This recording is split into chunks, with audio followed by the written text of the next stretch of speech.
बज़ाहिर दिखाई दे रहा है कि इमरान खान साहब को आइसोलेशन में डालने की तैयारी हो रही है, क्योंकि अब इमरान खान साहब की जो भी मुलाकात होती है या जो भी बातचीत होती है वो तभी होती है जब जेल में समाअत होती है, उसके अलावा नहीं होती। अब ये जो 2 हफ्ते की तारीख डाल दी गई है, यानी आज 16 तारीख है, 29 तारीख 2 हफ्ते की तारीख है।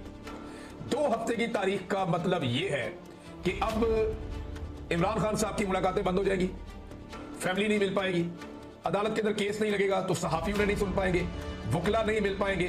तो कोशिश की जा रही है कि जब तक एक्सटेंशन का टाइम नहीं गुजर जाता मैक्सिमम चीजें कंट्रोल रखी जाए, चीजों पे मैक्सिमम कंट्रोल रखा जाए जब तक के 29 तारीख नवंबर की नहीं गुजर जाती और आर्मी चीफ की एक्सटेंशन मैच्योर नहीं हो जाती। वैसे तो इन्होंने ली हुई है एक तरह से, लेकिन मेरा रब जानता है कि कौन कहां कब तक बैठा है और किसका दाना पानी कब तक लिखा है। 29 तारीख तक की डेट दे दी गई।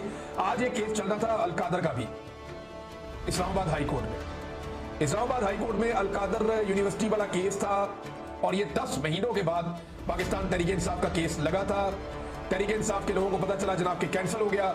जब वो वहां पहुंचे कि जनाब हमारा केस सुना जाए, और काफी लोगों को गुस्सा था उनमें कि ये क्या बकवास है, 10 महीने बाद केस लगा फिर कैंसिल कर दिया। तो जनाब वजह ये पता चली कि चीफ जस्टिस साहब ने एक ज़ोहराने में जाना था। ज़ोहराना कहते हैं दावत को, दोपहर की दावत को। दोपहर को कोई रोटी शोटी मिल रही है आपको तो दोपहर का खाना जो है उसको ज़ोहराना कहते हैं। तो chief justice Islamabad high court वो चले गए ज़ोहराने पर, और साबिक वज़ीर आज़म और खातून अव्वल का वो केस जो 10 महीने के बाद लगा वो उन्होंने नहीं सुना। भाई जज को भर्ती करते हैं केस सुनने के लिए, रोटियां तोड़ने के लिए नहीं करते। ये ज़ोहराने, दावतें, ये सानवी चीजें होती हैं। जज की पहली रिस्पॉन्सिबिलिटी होती है कि इंसाफ फराहम करें, जस्टिस प्रोवाइड करें लोगों को जो लोग इंसाफ मांगने के लिए आते हैं। साबिक वज़ीर आज़म और उनकी एहलिया का केस 10 महीने से लगा हुआ, ये जज लगने नहीं दे रहा था। अब जब केस लगा बहुत ज्यादा शोर मच गया पूरी दुनिया में। जब केस लगा तो ये दावत के ऊपर निकल लिया, जनाब आज मैं दावत खाने जा रहा हूं, आज मैं ये केस नहीं सुन सकता। अब मैंने आपको पहले बताया कि इसकी प्लानिंग ऐसी ही है कि पहले तोशाखाना में सजा दी जाएगी, उसके बाद अलकादर वाला केस लगेगा।